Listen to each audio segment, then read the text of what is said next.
Imagine a sky filled with fire. Earth, once teeming with life, is now a battlefield stretching beyond the atmosphere, where the fate of humanity hangs by a thread. The enemy? A force unlike anything we've ever faced. An extraterrestrial armada so advanced, so relentless, that even our most powerful weapons seem like mere toys in comparison. The last great war of mankind is no longer confined to the surface. It has expanded into the stars. But how did we get here? And more importantly, can we survive? For centuries, we've looked to the cosmos with curiosity, wondering if we were alone. The search for extraterrestrial life started as a scientific endeavor, but as humanity expanded into space, that curiosity turned into a harsh reality. First, there were whispers, unexplained signals, anomalies in deep space, fleeting shadows on the edges of our detection range. Then, the silence was broken. The first confirmed encounter with an alien species did not come in the form of peaceful diplomats or intelligent dialogue. Instead, it came with destruction. A fleet of unknown origin emerged from the void, bypassing the asteroid belt with impossible speed. Their message was clear, not one of communication, but of conquest.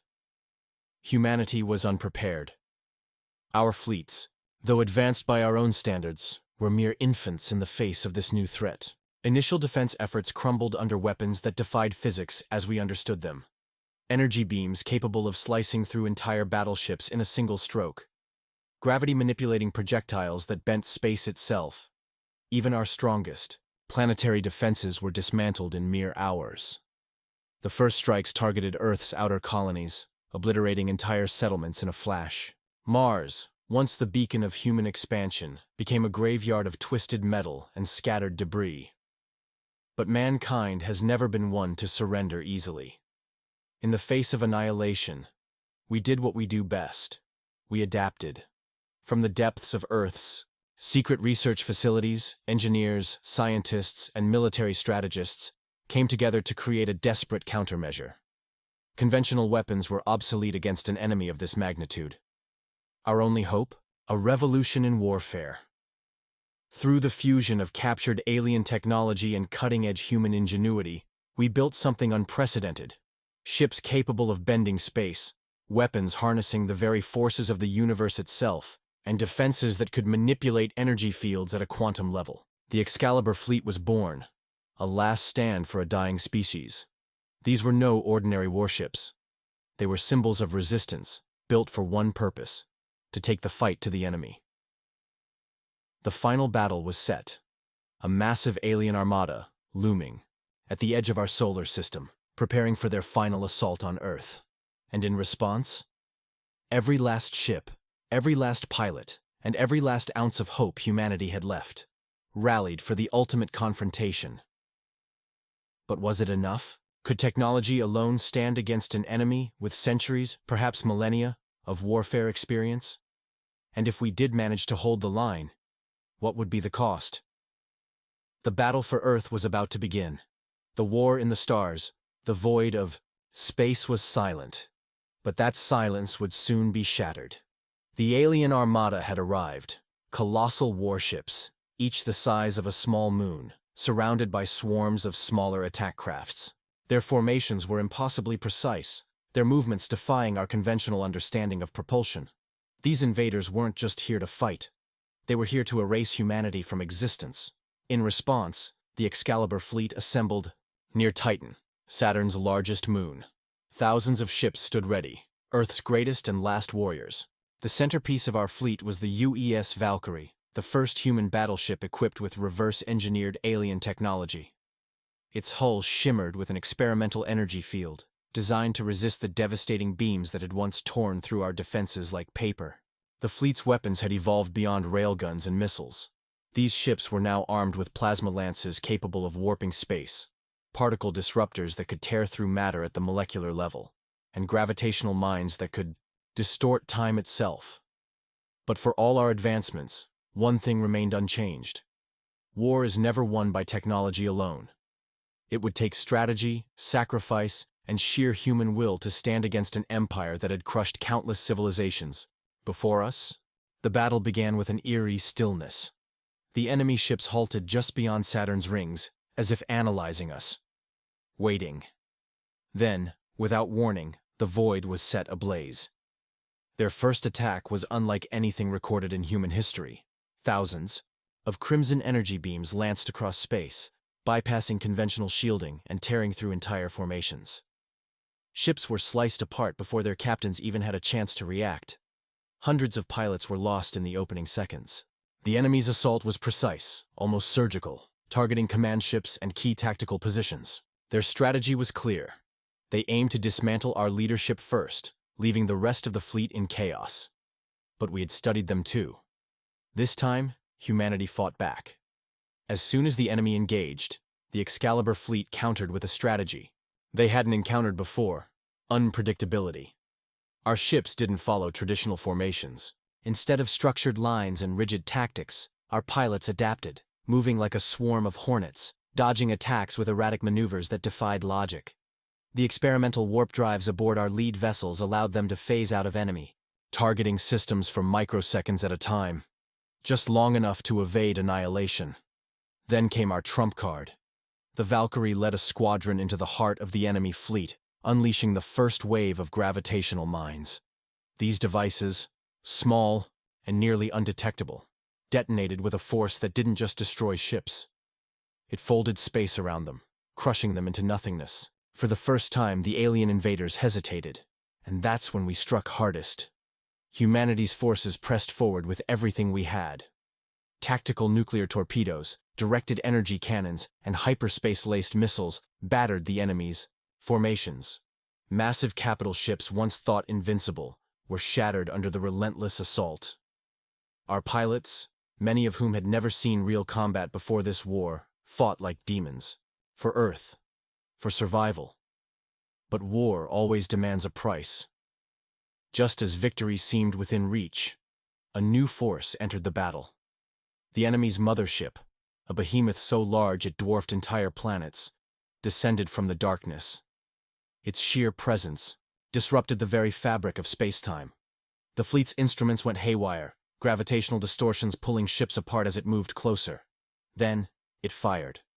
A single pulse of energy, unlike anything seen before, erupted from its core. The blast ripped through both fleets, indiscriminately vaporizing everything in its path.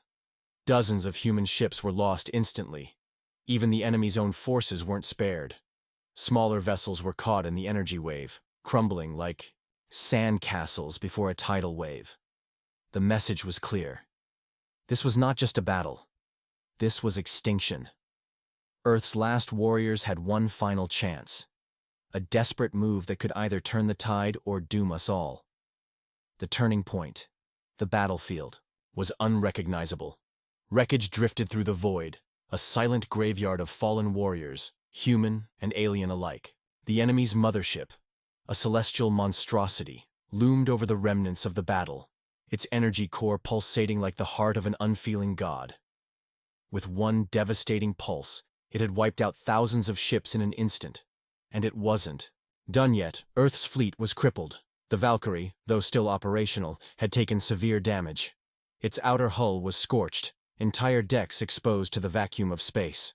The gravitational mines that had decimated enemy formations earlier were now useless. The mothership's shields absorbed them like raindrops against an ocean. Humanity had thrown everything at this war machine, yet it remained unscathed. That's when Admiral Kyle, the legendary strategist leading Earth's defense, made the most daring decision in human history. "We're not winning this by firepower alone," his voice echoed through the fleet's open channel, calm yet unyielding. "We need to end this, right now. Kyle's plan?" A full-scale infiltration. A fleet-wide transmission was sent. Every remaining ship, from battle cruisers to the smallest recon crafts, would focus their fire on a single weak point: the seams of the mothership's primary energy core. A distraction.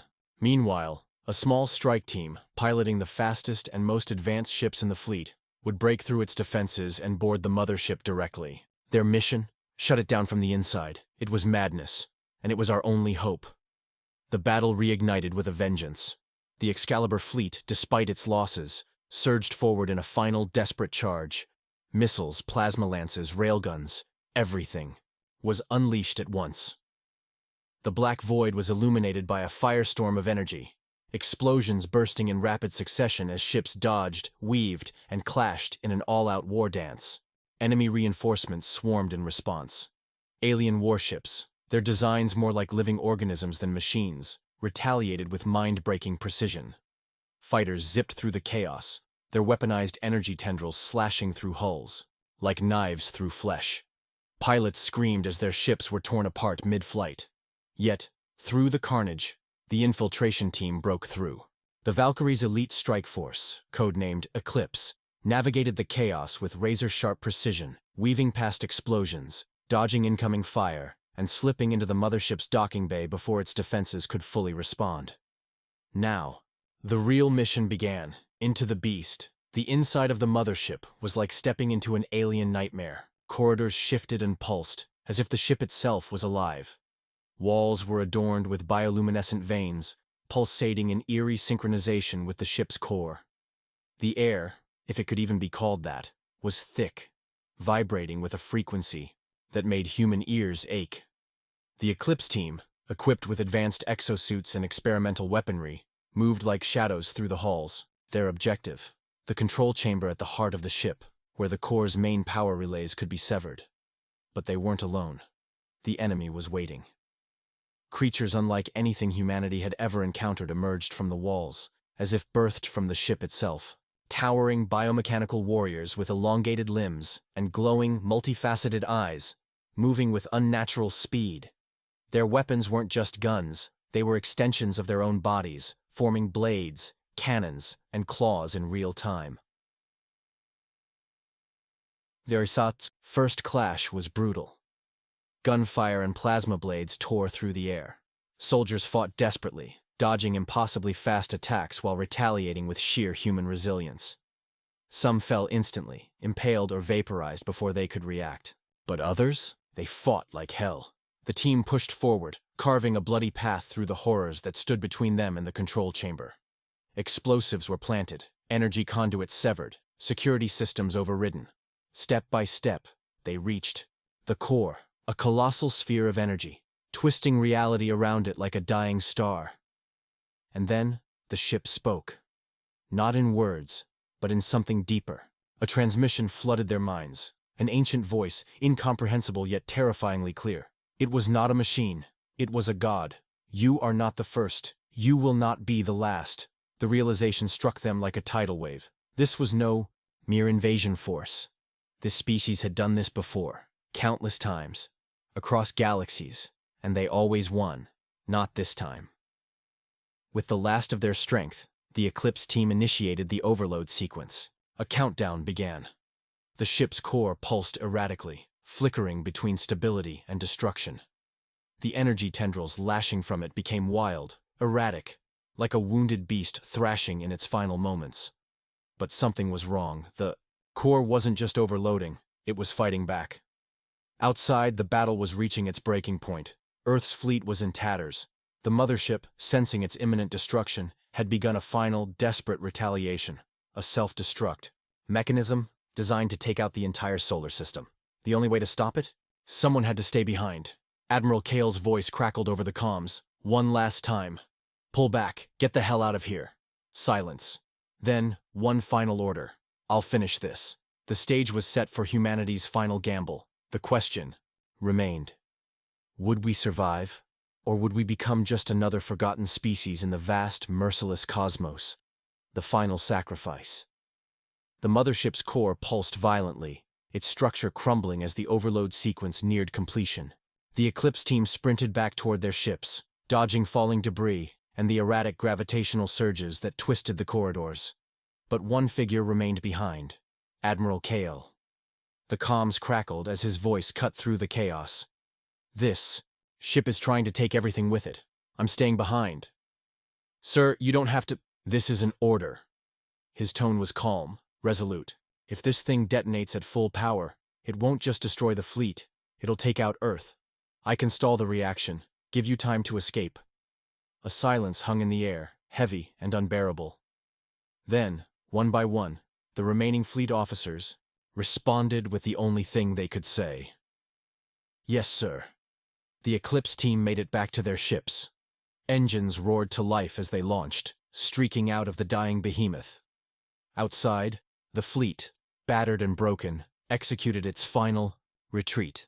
The battle was over, but the war had one last moment to play out. Inside the mothership, Kyle stood before the pulsating core, hands moving over the controls at lightning speed. He wasn't trying to stop the explosion. That was impossible now. Instead, he was redirecting it.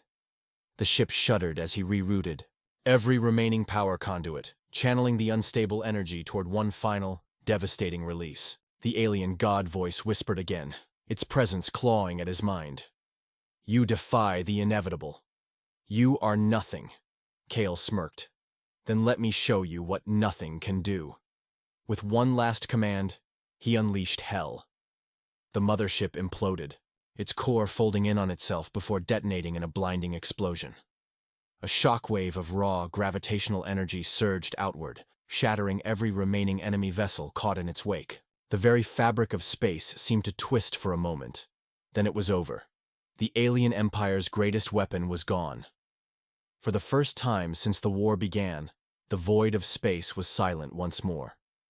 Aftermath, a new dawn, the surviving fleet limped, back toward Earth, carrying the weight of both victory and loss. Of the thousands who had gone into battle, only a fraction remained. Heroes were lost, sacrifices made, but humanity endured.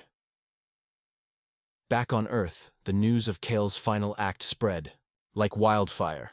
His name was etched into history, spoken alongside the greatest defenders of civilization.